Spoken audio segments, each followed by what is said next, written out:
Hi, everybody. Hi. How are you? I wanted to see Eileen before she left. We have a few ground rules. Okay, sure. I'm the timekeeper, and it makes a nice little jungle noise. And you'll have like 2 to 3 minutes for a little introduction about yourself. We'll ask 4 to 5 questions, and I'll also time those because some people get a little winded, and I'll also interrupt the guy down there. I have a lot of wind. Just good saying that. And then we'll give you some time as a conclusion. Now we like 2 or 3 minutes, depending. So you might have a lot to tell us.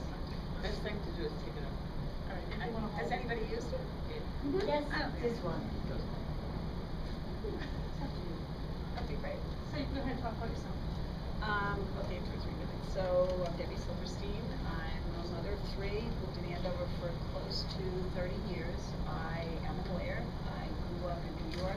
Both my parents were immigrants, so I was the first person to go to college. And I mention that only because I've been passionate about education my whole life. Moved to Andover, went to law school in New York, moved to Andover, really hit the ground running as a community activist, and so did a lot of things on the local level. Really active. So I'm not going to go into those, but you can ask if you want. At some point, I actually, in managing my practice, since there's a lot of elder law and estate planning, I wanted to get a PhD, and I started this program at the Heller School at Brandeis, and I had Bob Reich as a professor, and Bob was really a catalyst for me for actually changing the way I felt about government, and that government really was a part of the solution in solving problems. So I did the PhD program in social policy at the Heller School, but also became then engaged and being involved in government while I was going on with my career and family. So I was appointed to the finance committee, learned a lot about municipal finance. At some point, ran for school committee 4 years later. I felt on the FinCom I wasn't having enough of an impact on policy.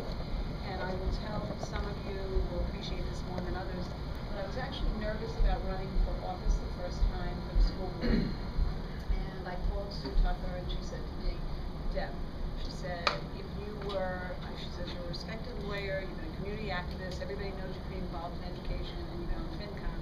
She says, if you were a man, you would be running. So I hung up the phone on Sue. I did, literally, it's a true story. I hung up the phone on her, and I ran as a sticker. And I topped the ticket in my first run as a sticker, got about 2,500 votes, and then served for 2 terms, like the second time I got on the ballot. But the story, the Sue piece goes kind of segues back to, it was my last school committee meeting. I decided that I wasn't going to be running again because I had served in local government for 10 years, and I really felt it was just time to get a new perspective, to take a step back. I had this PhD in social policy. I wanted to do more with that. So my last meeting, and I was in between, we were appointing superintendents, and she calls, and she tells me she's not running, and I knew in that conversation, because I had the whole fire in the belly, the sense of urgency for getting things done, that these really were transformative times. So I knew in that phone call, so I didn't hesitate 1 inch. I was probably out there. I was probably the first person out there in the race. So that's a little bit about myself. Will I get a chance to say why I'm running, or was that it? Well, you know, 1 minute. Okay, so I'm running because I really do feel these are transformative times. The catalyst for me was what was happening at the local government level. I felt that there was so much more that the state could be doing, and I also felt that we were not solving. We have new problems that we haven't had, and we're solving them with the solutions from yesterday. And so I did feel that I would be a fresh set of eyes, a catalyst for change. I've been a catalyst for change really my whole life in a positive way. I've been able to work with people, particularly on a school board. There's a lot of dysfunction, and I'll tell you a little bit more in your questions, but I negotiated 2 contracts with our union, and the MTA is endorsing me now, but we obviously were on other sides of the table, but I always maintained a great relationship with the teachers union. So I think I bring a bunch of skills, the academic piece, the advocacy piece. I was the first person to take the school budget to town meeting, to have a floor fight. I obviously tried to settle, but I couldn't, and I knew the money was there from my background with income. So I had the courage to do that, and I'm ready to roll up my sleeves and go to work. I've collaborated with 10 new senators, and my key for me in the message piece is solving problems and getting things done. All right, good. All right, we have time for questions. No, keep going. You said 15 minutes. I know. Well, I'm sitting with one of my opponents in there, so I have a nice conversation. Okay, does anyone have a question? Where exactly did your district cover? Andover, Lawrence, Tewksbury, and Lincoln. I knew that, I just didn't know Oh, everything. yeah, and I already got the scoop, talking to Patrick inside, I know about how many units in my district are covered by SEIU. Yeah, we have quite a few. Yeah. Very good. Two ladies here will drink it. Can you two ladies have a Okay. question?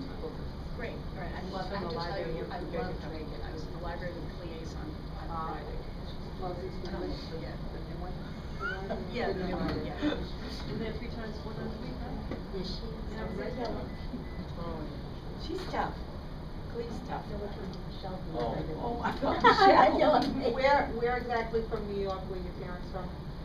Long Island. Long Island. Yeah. That was my question. Easy, I love it. That's it? No. You talked about, negotiations with, unions and education. And behind all these educators are support of staff. Right. And unfortunately, the funds that come in from the state and the federal government has to go towards, education, so talking about teachers, maybe library aides and all that stuff. What would you do, to make sure whatever money comes? Where'd Ashley go? She's right there. Whatever money comes, what would you do to enforce that it goes to also the support of staff, meaning secretaries instead of being laid off? Because what they do is, Right. it seems like they lay off the lower of the people and they make new positions and they use the money that they save from laying off clerks into, Right, so- other positions. What would you do to ensure that?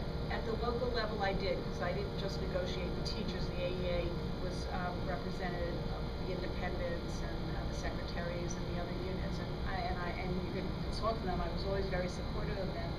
And actually, so even though people say, like, it's so important to have small class size, and they could forego all these other pieces, I can tell you, we had to make cuts, last year. It was terrible, because the administration recommended cutting the, assistants. And it had a huge impact on the classroom, and you cut secretarial, and then all impacts the classroom, all of those are supports. And I've always talked about, a school district, and I'm probably like any organization, as a system. And, people see only a piece of the system, and they don't see the piece behind, and so I get that. And and it's like people in the community too, when you're fighting for money, you say, oh, you can cut assistants, but you can't, and it's hard, you've gotta explain that, you've gotta get your story out why that's important. So, I've been always acknowledged about the support, being there. Actually, I negotiated the cafeteria workers in Andover, a few years ago. We had a very, I think, innovative contract, the negotiation that went really well.